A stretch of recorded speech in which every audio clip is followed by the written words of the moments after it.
Hello friends, இந்த வீடியோவில் என்ன நம்ம தெரிஞ்சுக்க போகிறோம் அப்படின்னா ரியல் டைம் ஆப்ரேட்டிங் சிஸ்டம். பொதுவாக நம்ம வந்துட்டு ஓஎஸ் அப்படின்னு சொல்லக்கூடிய சாஃப்ட்வேரை தான் நம்ம வந்துட்டு ஆப்ரேட்டிங் சிஸ்டம் அப்படின்னு சொல்லுவோம். ஸோ இங்கே நம்ம ரியல் டைம் ஆப்ரேட்டிங் சிஸ்டம், அதாவது ஆட்டாஸ் அப்படின்னு சொல்லுவோம். நம்ம எம்பெடட் சிஸ்டமில் யூஸ் பண்ணுறோம், அதே மாதிரி சாஃப்ட்வேர் ஓரியன்டாகவும் யூஸ் பண்ணுறாங்க. ரியல் டைம் ஆப்ரேட்டிங் சிஸ்டம் அப்படின்னு சொல்லக்கூடிய டூல் வந்து பார்த்திங்கன்னா நமக்கு வந்து டைம் கன்சப்ஷன், அதாவது டைமுக்கு வந்து பார்த்திங்கன்னா ஒரு இம்பார்ட்டண்ட்டான ரோல் யூஸ் பண்ணக்கூடிய இடத்துலலாம் வந்து பார்த்திங்கன்னா இந்த ஆட்டாஸ் அப்படின்னு சொல்லக்கூடிய டூல் வந்து நம்ம யூஸ் பண்ணுறோம். ஸோ இப்போ இருக்கக்கூடிய அட்வான்ஸ்டு மைக்ரோ கண்ட்ரோலரில் நமக்கு வந்து ஆட்டாஸ் இன்பில்டாக அதுக்கான ஃபியூச்சர் அல்காரிதம்க்கு வந்து கொடுத்துருக்காங்க. ஸோ அதை பற்றி நம்ம என்ன தெரிஞ்சுக்க போகிறோம் அப்படின்னா இந்த வீடியோவில் ஃபுல்ஃபில்லாக கற்றுக்க போகிறோம். ஃபஸ்ட்டு ஆர்டிஓஎஸ்னால் என்ன, அதாவது ஆட்டாஸ்னால் என்ன அப்படின்றத தெரிஞ்சுக்கிறலாம். ஸோ இந்த ஆர்டிஓஎஸ் அப்படின்றது 4 விதமான பிளாட்ஃபார்மை இன்டகிரேட் பண்ணி தான் நம்ம வந்து ஆட்டாஸ் அப்படின்னு சொல்கிறோம். அதாவது ஃபஸ்ட்டு வந்து பார்த்திங்கன்னா ஒரு யூசர், அதுக்கப்புறம் வந்து பார்த்திங்கன்னா அப்ளிகேஷன் ப்ரோக்ராம்ஸ், நமக்குன்னு ஒரு அப்ளிகேஷன் ப்ரோக்ராம் வந்து நம்ம யூஸ் பண்ணுவோம். அதுக்கப்புறம் வந்து பார்த்திங்கன்னா நம்மளோட ஓஎஸ், அதாவது ரியல் டைம் ஆப்ரேட்டிங் சிஸ்டம் சொல்லக்கூடிய ஓஎஸ், அதுக்கப்புறம் ஹார்ட்வேர். ஸோ இந்த இன்டகிரேஷனோட இன்டர்ஃபேஸ் அப்படின்றது எப்படி இருக்கும் அப்படின்னா அடுத்தடுத்து நமக்கு என்ன ஆகும் அப்படின்னா இன்டர்ஃபேஸிங் ஆகும்.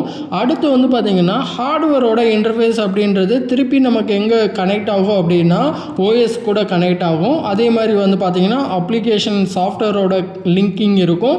அதுக்கப்புறம் வந்து பார்த்திங்கன்னா யூசருக்கான டீட்டெயில்ஸ் அப்படின்றது நமக்கு வந்து கவர் ஆகும். அப்போது ஆட்டாஸ் அப்படின்றது இந்த 4 பிளாட்ஃபார்மை சேர்த்து தான் நம்ம என்ன சொல்கிறோம் அப்படின்னா ஆட்டாஸ் அப்படின்னு சொல்கிறோம். ஸோ இப்போ அந்த ஆட்டாஸை நான் வந்துட்டு யூஸ் பண்ணணும் அப்படின்னா கண்டிப்பாக வந்து பார்த்திங்கன்னா ஒரு ஹார்ட்வேரோட இன்டர்ஃபேஸ் இருக்கும், அதே மாதிரி வந்து பார்த்திங்கன்னா சாஃப்ட்வேரோட இன்டர்ஃபேஸ் இருக்கும். அடுத்து வந்து பார்த்திங்கன்னா அப்ளிகேஷன் ஓரியன்டட். அப்போ அப்ளிகேஷன் அப்படின்னு எடுக்கும்போது நம்ம வந்து எக்ஸலை கூட சொல்லலாம். ஸோ அந்த மாதிரி Excel, PowerPoint, Photoshop. Next என்ன பார்க்க போகிறோம் அப்படின்னா டைப் ஆஃப் ஆட்டாஸ். ஆட்டாஸில் என்னென்ன டைப் இருக்குது? ஹார்ட் ஆட்டாஸ், சாஃப்ட் ஆட்டாஸ், ஃபார்ம் ஆட்டாஸ். ஸோ இந்த 3 விதமான டைப் அப்படின்றது அவைலபிளாக இருக்குது. ஹார்ட் ஆட்டாஸ்னால் என்ன அப்படின்றத ஃபஸ்ட்டு பார்த்துடலாம். ஹார்ட் ஆட்டாஸ் அப்படின்றது வந்து பார்த்திங்கன்னா அதாவது கிரிட்டிக்கல் டெட்லைன். இந்த ஆட்டாஸ் யூஸ் பண்ணுறோம் அப்படின்னா டைம் இம்பார்ட்டண்ட்டான ரோலில் எல்லாத்துலேயுமே வந்து பார்த்திங்கன்னா ஹார்ட் ஆட்டாஸ் தான் நமக்கு என்ன ஆகும் அப்படின்னா ஃபங்க்ஷன் ஆகும். ஸோ இந்த ஆட்டாஸில் நமக்கு டைம் அப்படின்றது ஒரு இம்பார்ட்டண்ட்டான ரோல் ப்ளே பண்ணும். ஸோ இப்போ ரியல் டைமான கான்செப்டில் பெரும்பாலான டைம் இம்பார்ட்டண்ட்டான ரோல் ப்ளே பண்ணுற இடத்துலலாம் வந்து ஹார்ட் ஆட்டாஸ் யூஸ் பண்ணுறாங்க. ஸோ இந்த ஹார்ட் ஆட்டாஸ் அப்படின்றதுல மிஸ் ஆச்சு அப்படின்னா டெட்லைன் தான் நமக்கு வந்து பார்த்திங்கன்னா லைஃபே வந்து ஸ்பாயில் ஆகிடும். ஸோ அந்தளவுக்கு இம்பார்ட்டண்ட்டான ஒரு ஆட்டாஸ் ஹார்ட் ஆட்டாஸ் அப்படின்னு சொல்லக்கூடியது. அடுத்து வந்து பார்த்திங்கன்னா சாஃப்ட் ஆட்டாஸ். ஸோ சாஃப்ட் ஆட்டாஸ் அப்படின்றதுல டைம் டிலே அப்படின்றது இருக்கும். ஸோ நம்ம எக்ஸாம்பிளாக சொல்லணும் அப்படின்னா ஆடியோ ப்ராசஸ், அதாவது நம்ம டிவிடியிலேருந்து ஏதாவது வீடியோ ப்ளே பண்ணி பார்க்குறோம் அப்படின்னா ஸ்ட்ரக் ஆகிறதுக்கான சான்சஸ் இருக்குது. ஸோ அந்த மாதிரி ஸ்ட்ரக் ஆச்சு அப்படின்னா அவுட்புட் வந்து டிலே ஆகும், பட் அதனால் எந்த ஒரு ஃபால்ட்டும் கிடையாது. அடுத்து வந்து பார்த்திங்கன்னா ஃபார்ம் ஆட்டாஸ். ஸோ இந்த ஆட்டாஸ் அப்படின்றத வந்து பார்த்திங்கன்னா இந்த ஆட்டாஸ்லேயும் நமக்கு வந்து டைம் டிலே அப்படின்றது வந்து இருந்தாலும் அதோட டோட்டல் ஃபங்க்ஷனும் என்ன ஆகும் அப்படின்னா டைம் வந்து ரொம்ப ஸ்லோவாகும். ஸோ நெக்ஸ்ட் என்ன பார்க்க போகிறோம் அப்படின்னா அந்த ஆட்டாஸுக்கான எக்ஸாம்பிள்ஸ். இப்போ ஏர் பேக் எடுத்துக்கிட்டோம் அப்படின்னா ஹார்ட் ஆட்டாஸ்க்கான எக்ஸாம்பிள். ஸோ இதில் ஏர் பேக் அப்படின்றது ஒரு இம்பார்ட்டண்ட்டான ஒரு விஷயம். அதாவது இப்போ நம்ம வந்துட்டு காரில் போகும்போது ஏர் பேக் அப்படின்றது ஃப்ராக்ஷன் ஆஃப் டைமிங்கில் நமக்கு வந்து ஃபங்க்ஷன் ஆகணும். அப்படி அந்த ஃபங்க்ஷன் ஆகலை அப்படின்னா லைஃபே வந்து என்ன ஆகிடும் அப்படின்னா டெட் ஆகிடும். ஸோ அதுதான் வந்து பார்த்திங்கன்னா ஹார்ட் ஆட்டாஸோட இம்பார்ட்டண்ட்.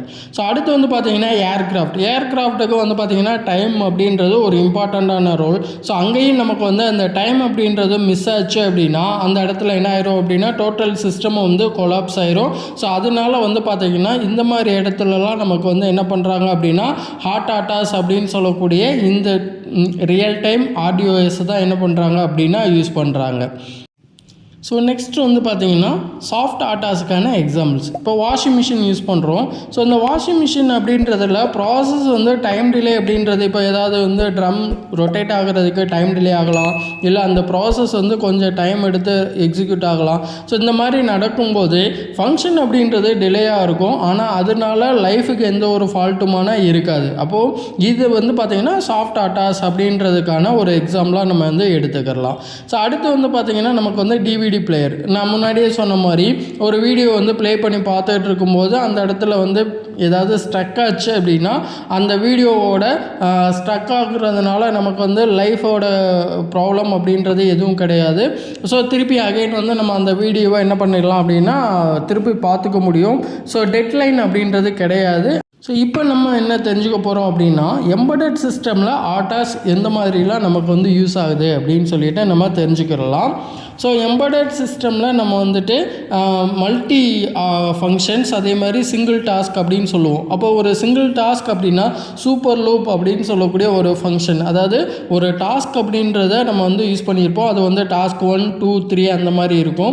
அதே மாதிரி இன்ட்ரப்ட் வந்து ஏதாவது கால் பண்ணியிருப்போம். அப்போ ஒரு டாஸ்க் நடக்கும்போது அதில் வந்து பார்த்திங்கன்னா அந்த டாஸ்க்குக்கு வந்து ஒரு ஒயில் லூப் போட்டு ஒயில் 1 அப்படின்ற மாதிரி நம்ம என்ன பண்ணியிருப்போம் அப்படின்னா ஒரு ஃபங்க்ஷன் ப்ரோக்ராம் வந்து எக்ஸிக்யூட் பண்ணியிருப்போம்.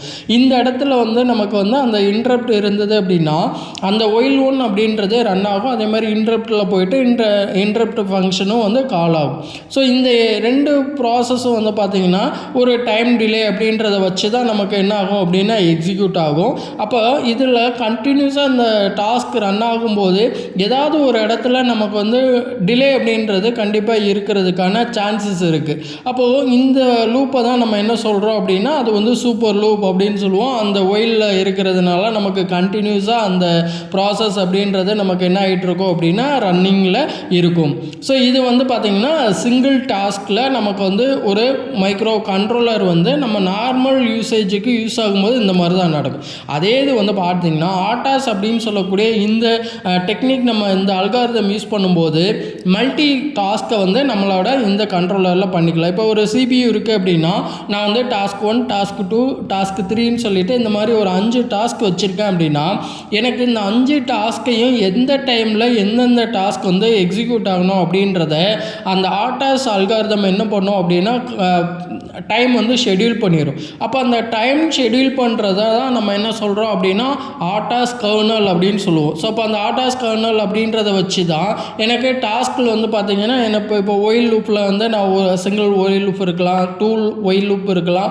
இந்த மாதிரி எத்தனை டாஸ்க் இருக்கோ அந்தந்த டாஸ்க்குக்கு தகுந்த மாதிரி அந்த லூப் அப்படின்றத நம்ம வந்து க்ரியேட் பண்ணியிருப்போம். அப்போ எப்போ சுவிட்ச் ஓவர் ஆகணும் அப்படின்றத நமக்கு வந்து அந்த ஆட்டாஸோட கர்னல் என்ன பண்ணும் அப்படின்னா டிசைட் பண்ணி நமக்கு சுவிட்ச் ஓவர் பண்ணும். அப்போ ப்ராசஸர் வந்து என்ன பண்ணும் அந்தந்த டாஸ்கோட லிங்க் ஆகி நமக்கு வந்து அந்த டாஸ்க்கை வந்து கம்ப்ளீட் பண்ணும். ஸோ இந்த மாதிரி மல்டி டாஸ்க் இருக்கக்கூடிய இடத்துல நமக்கு வந்துட்டு இந்த ஆட்டாஸ் அப்படின்றது ரொம்ப யூஸ்ஃபுல்லாக இருக்கும். அப்போ ரியல் டைமில் நமக்கு வந்து இந்த ஆட்டாஸை வச்சு தான் நிறைய கான்செப்ட் அப்படின்றது எல்லாமே வந்து டிசைன் பண்ணுறாங்க. ஸோ அதனால தான் நமக்கு ஆட்டாஸ் அப்படின்றது ஒரு இம்பார்ட்டன்ட். ஸோ இப்போ இதுக்கு ஒரு சிம்பிளான ஒரு எக்ஸாம்பிள் பார்க்கலான்னா ஒரு எம்பி இருக்கார் அப்படின்னா அவருக்கு பிஏ இருப்பாங்க, அவருக்குன்னு ஷெட்யூல் இருக்கும் இல்லையா. அப்போ அந்த பிஏ என்ன பண்ணுவார் அப்படின்னா அந்த எம்பிக்கான ஷெட்யூல் மார்னிங் டைமில் எங்கே இருக்கணும், ஆஃப்டர்நூன் எங்கே இருக்கணும், ஈவினிங் எங்கே இருக்கணுங்கிறத அந்த ஷெட்யூல் பண்ணி ப்ரேம் பண்ணி கொடுத்துருவார். ஸோ அதுக்கு தகுந்த மாதிரி எம்பி என்ன பண்ணுவார் அந்த அவரோட ஷெட்யூலை வந்து அலோகேட் பண்ணிப்பார். ஸோ இதுதான் வந்து பார்த்திங்கன்னா மல்டி டாஸ்கோட இம்பார்ட்டன்ட் ஆட்டாஸோட ரூல். இந்த வீடியோவில் ஆட்டாஸ்னால் என்ன அப்படின்றத நீங்கள் தெரிஞ்சுக்கிட்டீங்க அப்படின்றத நான் நம்புகிறேன். அடுத்த ஒரு வீடியோ செக்ஷனில் நம்ம வந்துட்டு ஆட்டாஸை எப்படி கண்ட்ரோலர் கூட இன்டர்ஃபேஸ் பண்ணுறது அப்படின்றத பற்றி நம்ம வந்து தெரிஞ்சுக்கிறலாம். இந்த வீடியோ உங்களுக்கு யூஸ்ஃபுல்லாக இருந்தது அப்படின்னா உங்களோட ஃப்ரெண்ட்ஸ் தேவைப்படுறவங்களுக்கு ஷேர் பண்ணுங்கள். தேங்க்ஸ் டு வாட்சிங்.